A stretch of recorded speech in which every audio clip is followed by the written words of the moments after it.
Hello and welcome to this very special edition, the first one of the Back Nine Report on Back Nine Network TV. And it's the first time that both Fred and I are here on video, and it's special for you on this very special 2019. I think is going to be a great year in golf. My name is Carlos Torres. I'm with Fred Altvater as usual. We are on radio, on Block Talk Radio, on Tuesdays at 8 p.m. Eastern Time. Every Tuesday, and hopefully you continue to listen to that. But we're going to have a lot more of this to come, where we're going to have some short talks about some special topics. This one specifically about some things that we're expecting to happen this year. And Fred, hi, how are you? Happy New Year, a very prosperous and merry New Year to you. Well, thank you, Carlos. Same to you. It's always a blast. You know, we have such a great time doing the Back Nine Report every week on Tuesday night, and finally we get a chance to do a little video here for Back Nine Report TV. Folks can find it on Roku at Back Nine Report TV. You got a new Roku system for Christmas. You're looking for some golf to download. Go in there and check out for Back Nine Report TV. Also, you can find all the videos on back9report.com. We post both places, so this will be there. Carlos, this is a lot of fun to get a chance to talk one-on-one with you. We're going to talk about a couple topics leading into 2019, and hopefully down the road, maybe we'll even get our good buddy Kieran Clark from Scotland to come on, and we'll do a little video with him sometime. Definitely. The European golf guru, Kieran Clark, hopefully he'll be with us. We can do a video, all three. So what you're used to listening from us, they're on the radio, it will be here as well. So, but let's start right away. Let's talk about something that has been the talk of the town, if you want to call it that way. It really has been one of the biggest stories in golf, and that is the new schedule that is going to be played on the PGA Tour this year. And it's news. Let's put it this way: Rory McIlroy said last year, he said, "Well, let me tell you, I'm not going to play the full 4 tournaments that I need to play extra to commit to my full membership on the European Tour." That made news all over. It had some backlash to him, both in social media, on the press, everywhere. They were back at him. So he had to do some Michael Jackson moonwalking. He went back and said, "No, I'm sorry, I'm going to play. Don't know how I'm going to do it, so don't worry about it." But then Francesco Molinari came in at the end of last year and said, "You know what, I don't think I'm going to make it too." So it's starting to create some issues. Maybe issues, or at least news for us, because a lot of those European players are focusing on the money that there's here on the PGA Tour. And now with the compact schedule, it makes it a little bit more difficult for them to commit to some other tournaments that they would already have committed by now at the end of the beginning of the year to play on the European Tour. Now, that compact schedule, a 46 tournament schedule, is revamped, and it's going to bring some excitement to the PGA Tour schedule, because there's going to be majors. The majors have been changed. The PGA Championship, which really usually was, well, let's talk about the unofficial 5th major. It's the 5th major. It's the Players. It changes from May to March. It's going to be March 11th to the 17th. And the PGA Championship moves from August to May. It's going to be May 13th to the 19th. So now that makes us have a major virtually every month. There's going to be a big tournament that the players are going to be playing. And Fred, even the WGCs were shifted. It's going to end up in August. A lot of action. What's your take on that? Well, Carlos, we're seeing, as you mentioned, Rory McIlroy, now Francesco Molinari. The guys that play in Europe want to play on the European Ryder Cup team, want to keep their status there. They owe a lot to the European Tour. It's going to be difficult because we're compacting the schedule even more than they ever have. Beginning in March with the Players' Championship through April, so those 5 months, there's a lot of golf to be played.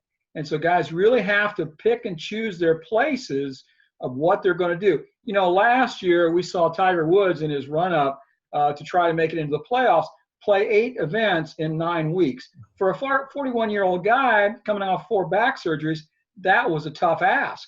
And he said, you know, that's too much. I cannot play that much again. And we saw him this year. He really wanted to play in the Tournament of Champions. I really believe in my heart he wanted to do that.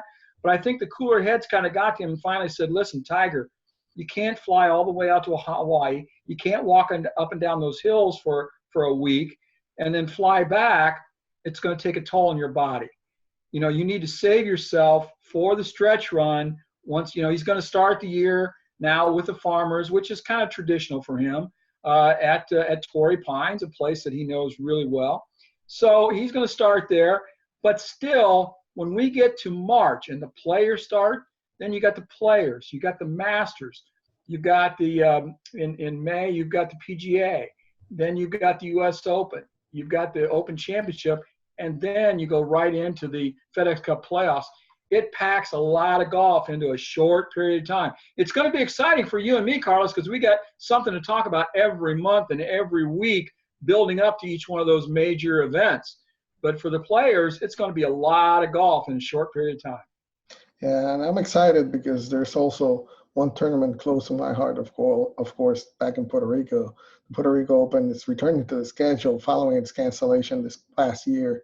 As you all know, the Hurricane Maria the year before ravaged the island and didn't allow for the Puerto Rico Open to be played. So they're going to be playing February 18th to the 24th. That's going to be opposite to the WGC Mexico Championship this time. It used to be the one that was in Doral, but hey, great news for them. I'm glad that it's going to be there. But also, got to see that this the FedEx Cup playoffs will feature only 3 events instead of 4. The Northern Trust, the BMW Championship, and the Tour Championship. TPC Boston will continue as a playoff site every other year. They're going to be rotating with New York as the host of the Northern Trust starting in 2020. But also one very important news would be that coinciding the three rotating majors championships are adding historical notes to the schedule. Coinciding with the PGA Championship, first May date since 1949, they will be debuting as at Bethpage Black in New York's Long Island. That's a historic venue. It's going to be a very challenging one. Great to see the championship there. The Open Championship, meanwhile, will be held at Royal Portrush, making its return to Northern Ireland after nearly 70 years. And what did that did, Fred? And they're sold out. Sold out immediately. Completely sold out. It was like WrestleMania. They sold out immediately. That was amazing. That should tell you how important to Northern Ireland that is. And also the U.S. Open, June 10th to the 16th, is in everybody's calendar because it's going to be played at Pebble Beach Golf Links, the first time since 2010, and returns this year as the club is celebrating its 100th anniversary. And there's 2 things I'm looking forward there. It's going to be Tiger Woods' return. I think he might have played good sometime there. I don't know. I'm not sure. And that would be something good. I think, Fred, that he knows how to play. He won by 15 in 2000, Carlos. He was the only guy to par 12 under. Miguel Angel and Ernie Els were runner-up at 3 over par. Tiger blew him away in 2000 at Pebble Beach. He was playing somewhere else. He wasn't playing Pebble Beach. That's what Ernie said. He was playing a different golf course. Yeah, no, it's incredible. We're going to see Tiger Woods return there. Now, of course, Brooks Koepka. Will he be able to win 3 times the U.S. Open? I mean, he has mastered. I'm going to go on record and say no. Yeah. So those 2 storylines, everybody's expecting them from now, Fred. So what else do you have for us on the schedule? Just the fact that it's going to be an exciting year and it's going to be packed into a short period of time, Carlos. That's what we're going to be watching in 2019. Every month we're going to be talking about something big. That's what's important here. And of course, we have to follow the storylines on how the European players are going to be featuring now and how they're going to be scheduling their European Tour 4. They need to play 4 besides the WGCs and the majors to qualify for full membership. The only issue that has been brought up to them is that, and it's only for the big guys like Rory McIlroy and Francesco Molinari, they have made the headlines because they would be renouncing the rights to be a future captain or vice captain. That is a new rule there in the European Tour. That is exactly what it's been all about. It's not about not being playing there because they haven't been full members or playing fully there for a long time. It's just that is the important thing. And In And it's Europe, not a Ryder Cup year, so it's not like they're worried about growing points this year. They can earn enough points next year to be on the team. But going forward, and you know these guys want to be captains. You know they do. yeah, at some point they want to, so it is going to be big for them if they wouldn't do it. But I figure out, just like Rory did, he'll figure out 4 tournaments at some point. The European Tour will be running long after the PGA Tour is done, so 4 tournaments for them shouldn't be that big of a deal. He But can pick up one in the Middle East someplace. He can pick up the BMW. You know, throw in the he'll play in the Irish certainly. yeah, So there's three. Then if he throws in one of the final series, you know, race to Dubai after the season is over, he should be good. yeah, he should be good. That's why I don't make such a big deal about it. I am sure that they will play the 4. It's not that difficult. It's And if he doesn't want to do it, go tee it up on Thursday, Friday, miss a cut, and go home. yeah. You're going to see some of that, Carlos. You are going to see some of that. I'm telling you. Oh, for sure. They can do that. They can do that. But anyway, second subject that we want to talk to you about in the special edition is about the new rules that are taking effect now, January 1st, 2019. They call them the new modernized rules of golf that were finalized and released by the USGA and the R&A last year and are set now to go into effect. Now, the number of rules shrunk considerably from 34 to 24. Yes.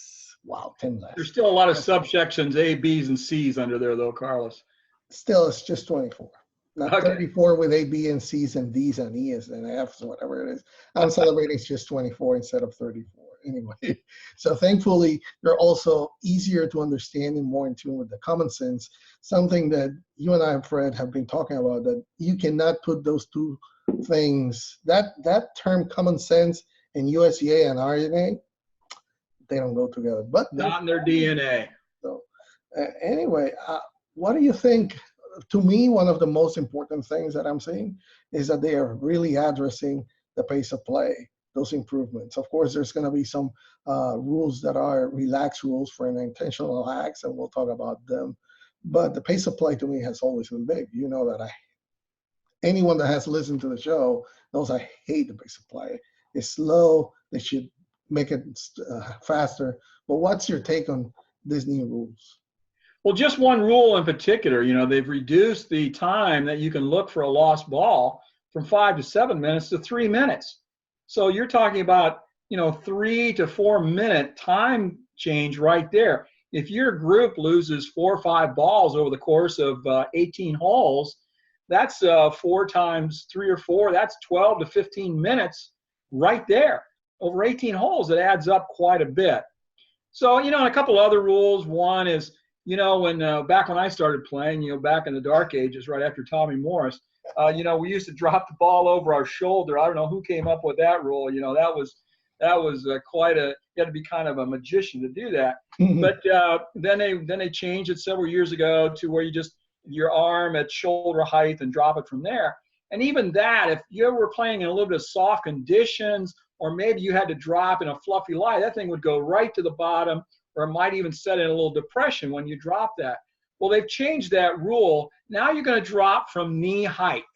So you find the place you want to drop, the specific location. You just bend over, drop it from your knee. It shouldn't plug. It shouldn't have much of an indentation. It shouldn't drop down maybe into a deep rough where you can't get it out. I think that's a nice little rule. So that should help quite a bit.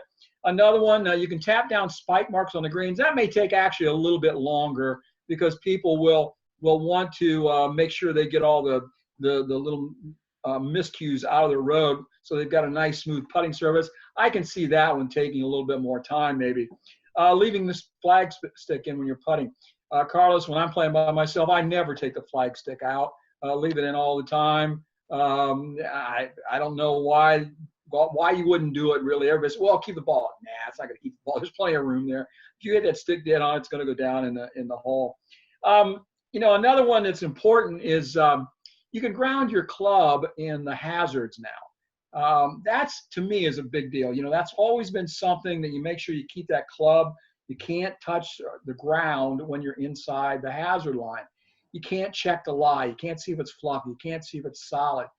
So this is going to help you a little bit. It's going to help to maybe play that shot out of the hazard a little bit.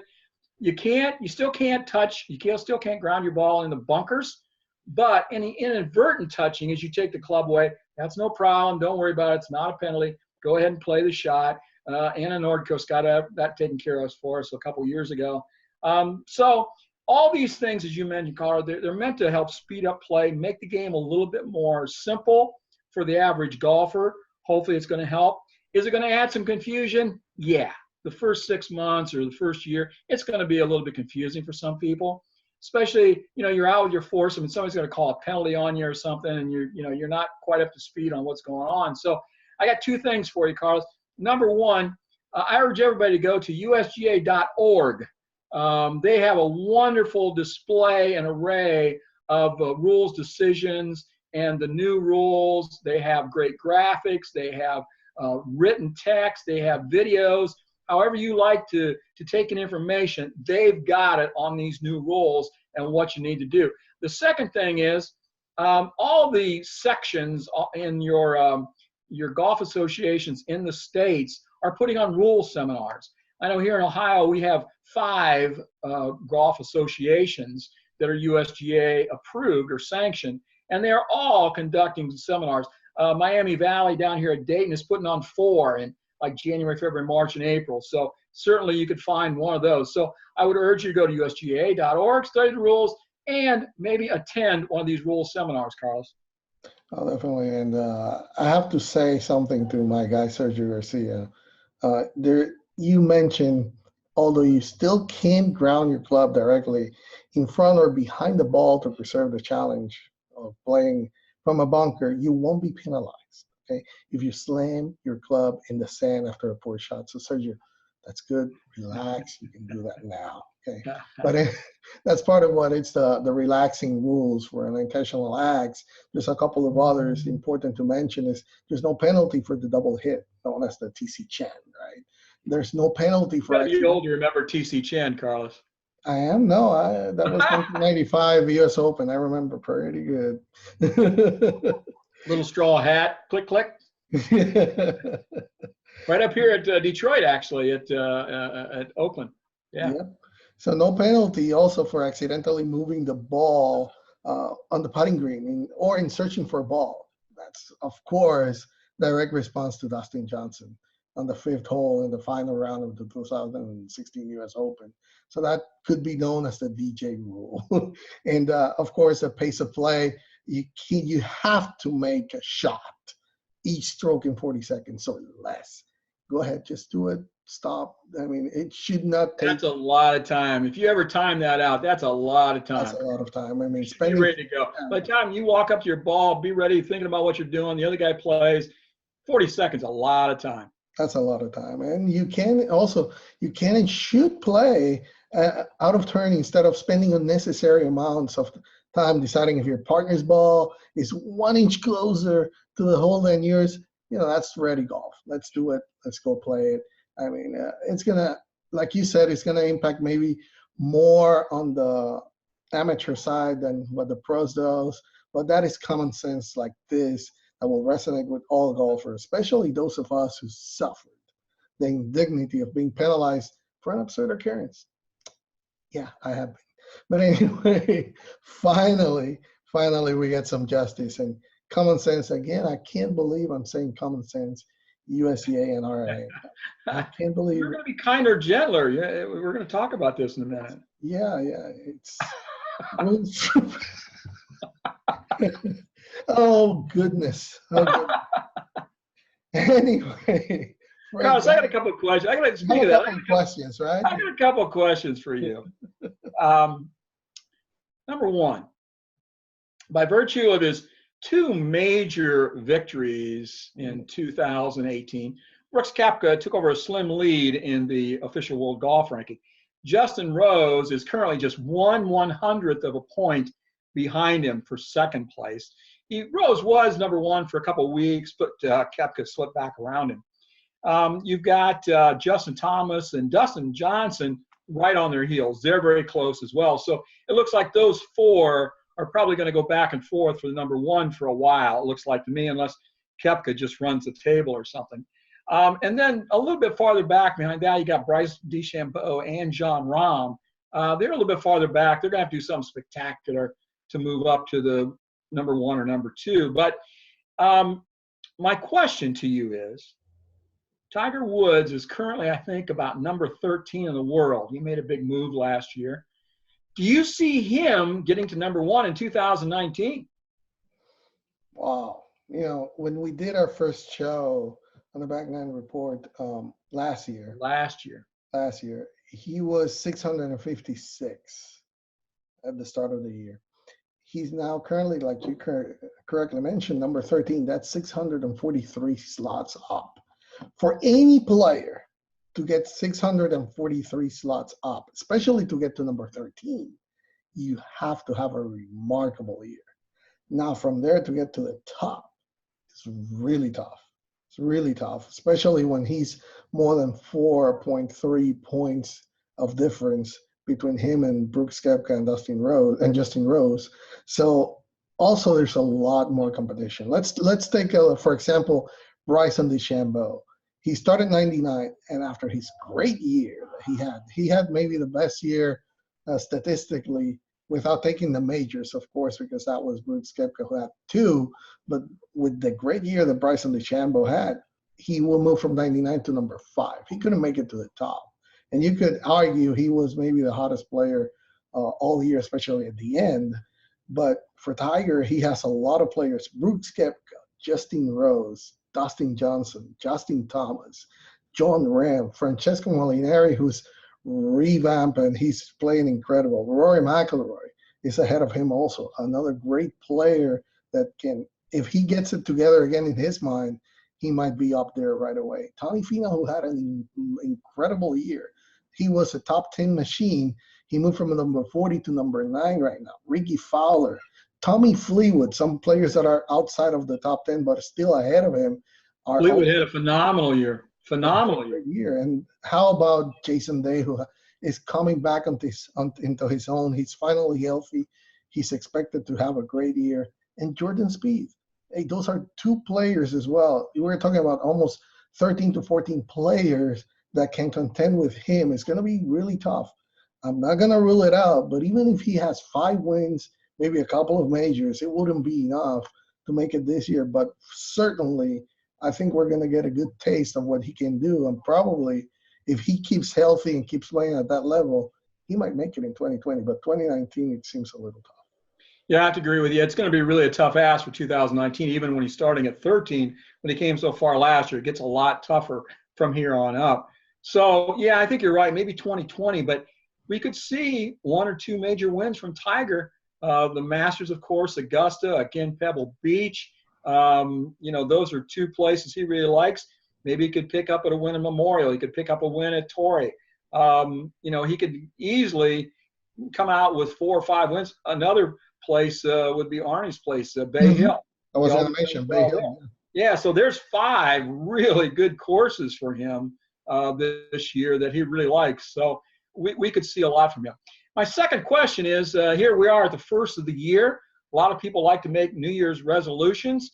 Are you making any 2019 golf resolutions, Carlos? Oh, golf resolutions. Oof.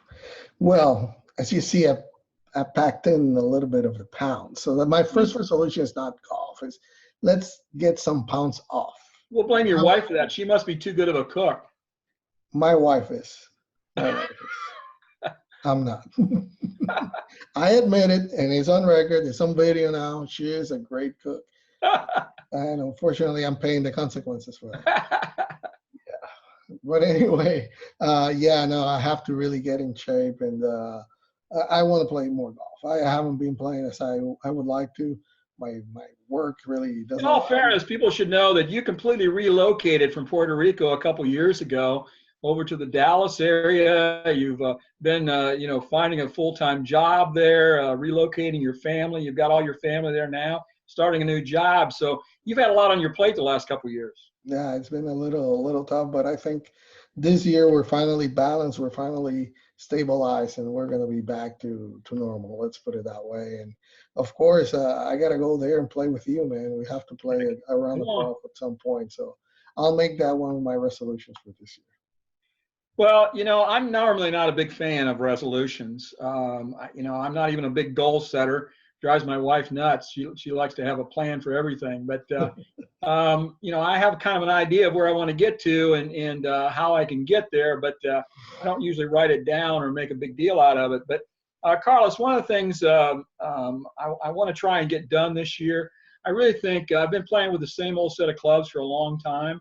And I think maybe it's time to get a proper club fitting and get maybe some of the right clubs to see if that can help. I was really happy at the end of the year the way I was playing, especially my chipping and short game had come around very nicely. I was telling you earlier that out at Bandon Dunes, a lot of holes out there. You don't have to fly over bunkers. You can run a lot of stuff up. You play along the ground out there. It's really old style, link style golf. And I was hitting some chip shots and some bumps and runs and a variety of shots. It was a lot of fun, and I was pulling them off a little bit to my surprise. So I was kind of happy with the way I was playing. But one of the things that I'm going to really work on this year, in addition to getting a club fitting and getting maybe the right clubs, I'm going to work more on 100 yards in. And I know, I give that lesson all the time, and I've talked about it here on the show. People want to get better, improve your chipping. Get better from 100 yards in. I'm going to take my own advice a little bit and work on that more this year rather than just stand out there and bang around with a 5-wood or a driver. I'm going to work with those wedges and get those babies dialed in, Carlos. Oh, definitely, and we'll keep an eye on you and track to see how you really do during the year. So it's on video, it's on record, the audio, everything, we have it. I have the original tape, so don't worry, it'll be here. Also, it's on tape that I already said that I'm going to shed some pounds off. So it's on record. All right. So anyway, hey, Carlos, I'm looking forward to 2019. This year is going to be really, really good. I expect the PGA Tour, what we already talked about, the year, the compact schedule, having one big tournament every single week, every single month is going to be really good for us and for the fans as well. They have 1 month after the other of pure action, culminating in August with the FedEx Cup, the LPGA Tour. I'm before I finish that, the PGA Tour. I'm looking forward for Jordan Spieth. I really want to see him go back to what he was before. To his expectations, he was number 2 at the start of last year in 2018, and he's number 17 right now. 15 drops, and that's really a lot for a player of his caliber. I know he had the marriage at the end of last year. He has gone under some tinkering with his golf swing and all that, but hey, his mentality is still there. He's the closest player that reminds me a lot of what Jack Nicklaus used to be like. He's not long off the tee, but he has everything else, and that makes up for a lot of it. And he's a great guy, great ambassador of the game. And he can definitely be a great example to follow. And Jordan will be watching you and pulling for you all year long. So, and plus he's from here in Dallas, where I am. So it's a good thing. He's your neighbor, right? Just across the street. Across the street, yeah. across the street, a few miles from me. But anyway, I'm looking forward to that. And on the LPGA, of course, Adi Tannerin was a great player last year, dominated totally every single aspect of the game. Lexi Thompson is she's playing back to form to what is expected from her. Maybe we can see more of that rivalry between them now. Lydia Ko, will she finally get back to where she should be? I mean, we have seen some glimpses of it last year, so hopefully she'll get it together and be again that top player that she can be. Brooke Henderson, I expect another big year from her.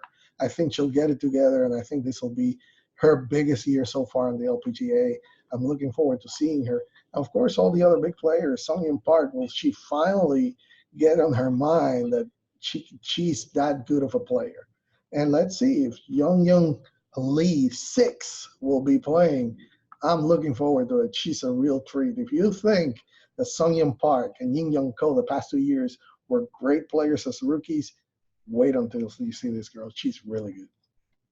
Yeah, on the LPGA Tour, you mentioned the 4 that I'm watching: Lydia Ko, Brooke Henderson, Michelle Wie, and Lexi Thompson. And the other thing that we talked about it from last year. There was a variety of young American women that won on the Mhm. LPGA Tour last year. The LPGA gets a bad knock that too many Asians dominate the tour. Well, the Asians are very good. There's no question about it. And there's a lot of South Korean women that are fantastic. But we've got a nice crop of young American women that are coming up and ready to win. We've got another good crop that came out of the Q Series this year that should compete right away. So I think people need to take notice of the LPGA. If they're not, their brand of golf is outstanding, and there's a lot of great players there. A lot of great players, a lot of great things coming out of there. Michael won a great product that he has. And well, fans, the Golfaholics, viewers and listeners, thank you for being with us here. Listen to us every Tuesday at 8 p.m. on Eastern Time on Block Talk Radio, the Back Nine Report. So hopefully we can do this again, Fred, pretty soon, and we'll be doing it for sure. This is just the first of many, and you can find us if you missed the show on Tuesday. You can see on iTunes or tune in, and also the segments that are going to be on Roku TV. So thank you for Carlos, this will listening. be posted to back9report.com and Back9 Report TV on Roku, so you can catch it either place. Yes. So, happy New Year to all of you. Have a great year. May the best year of your life be ahead of you this 2019. So, thank you for being with us.